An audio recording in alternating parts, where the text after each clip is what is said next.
Deməli, uşaqlar, təzə dərsimiz olur, oksidləşmə, reduksiya reaksiyaları.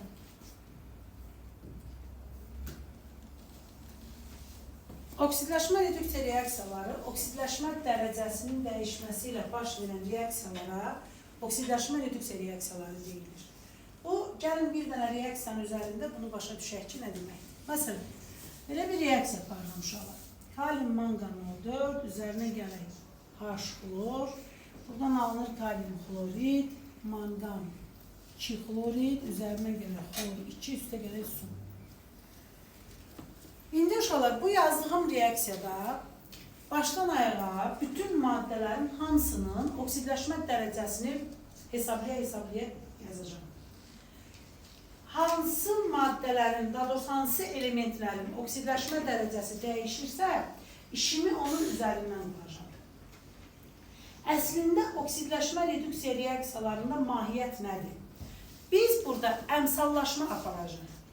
Amma sadə reaksiyaları əmsallaşdırmaq öyrənmişik. Oksidləşmə reduksiya reaksiyalarını o sadə qaydada əmsallaşdırmaq olmur. Məsələn, biz bu dəqiqə qalqışsaq ki, bu reaksiyada gətirim, məsələn, bu maddənin qarşısına 2 yazım, nə bilim, bu birisinə 4 yazım, reaksiyanı əmsallaşdırıb, istəsək də biz bunu edə bilməyəcəyik. Çünki oksidləşmə reduksiya reaksiyalarında bəzən elə böyük əmsallar olur ki, biz o dediyimiz yoldan etmək mümkün olmur. Ona görə də biz belə reaksiyaları əmsallaşdırmaq üçün oksidləşmə dərəcəsi anlayışlarından istifadə edəcəyik. Bu işdə də, reaksiyada hansı elementin oksidləşmə dərəcəsi dəyişirsə, bizə oksidləşmə dərəcəsini dəyişənlər maraqlıdır. Oksidləşmə dərəcəsini dəyişənlərin üzərindən işimizi qururuq. Ona görə, məsələn, təcrübəli bir adam oksidləşmə reduksiya reaksiyası işləyəndə baxır, gözə yarı tez bilir ki, buradan təxminən hansı elementlər oksidləşmə dərəcəsini dəyişmiş olar, məhz dəyişənlərin oksidləşmə dərəcələrinin başına yazır. Amma sıfırdan başlayan təzə bir uşaq olduqda, o, baxan kimi onu bilə bilmir ki, hansı elementlər dəyişiliyə məruz qalmış olar. Elə adamlar başdan ayağa elementlərin hamısını oksidləşmə dərəcəsi düzə-düzə gedirlər. Belə ki, indi gəlin baxaq.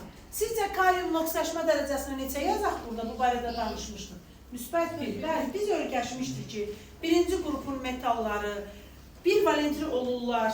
Bir valentli olduğu zaman ya bir elektron verir müsbət 1 ola bilər, ya bir nal mənfi 1 olar. Metal olduqları üçün elektron almırlar, mənfi olmurlar deyə birinci qrup həmişə, birinci qrupun əsas yarım qrup elementləri həmişə müsbət 1 olur, ikinci qrup həmişə müsbət 2 olur. Beləliklə, kalium müsbət 1.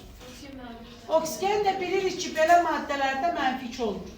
Və qaydanı öyrətmişdim sizə. Biz manqanın oksidləşmə dərəcəsini tapırıq. Necə tapırıq? 4 dəvəlki 8. 8-dən bir çıxıraq müsbət 7. Burada manqanın oksidləşmə dərəcəsi olur müsbət 7. Siz bilirsiniz, qızlar, bu qaydanı siz olanda demişəm, yoxsa deməmişəm? İzah eləmişəm. Keçirik H-xlora. H-xlorda turşu da, uşaqlar, turşularda həmişə hidrogenin oksidləşmə dərəcəsi necə olur? Müsbət 1. H-a həmişə müsbət 1 qoyuruq turşuda, onda xlor avtomatik necə olar? Mənfi 1. Keçirik bu tərəfə. Kalium xloriddə. Kalium necə olar? Müsbət 1. Xlor o zaman mənfi 1. İndi manqanla xlorda hər ikisi dəyişkən valentlidir. Necə olar? Biz burada xloru bilə bilirik ya uşaqlar. Belə ki, burada manqan metaldır, xlor qeyri-metaldır. Manqan verər, müsbət olar, xloralar mənfi olar. Xlor da 7-ci qrup elementi olduğuna görə aldıqda necə olur? Mənfi 7-ci qrupda 8-ə çatmaq üçün birini alır, mənfi 1 olur. Onda xlorun oksidləşmə dərəcəsi mənfi 1 olur. Onda 2 dəfə 1, 2, manqan isə olur müsbət 2. Sonra keçirik xlora. Xlor 2 bəzik maddədir. Bəzik maddənin oksidləşmə dərəcəsi 0 olur. Suda isə hidrogen müsbət 1-də, oksigen mənfi 2-dir. Demək olar, beləliklə, bu tip reaksiyaları işləyəndə əvvəlcə başdan ayağa bütün elementlərin oksidləşmə dərəcələrini düzürük.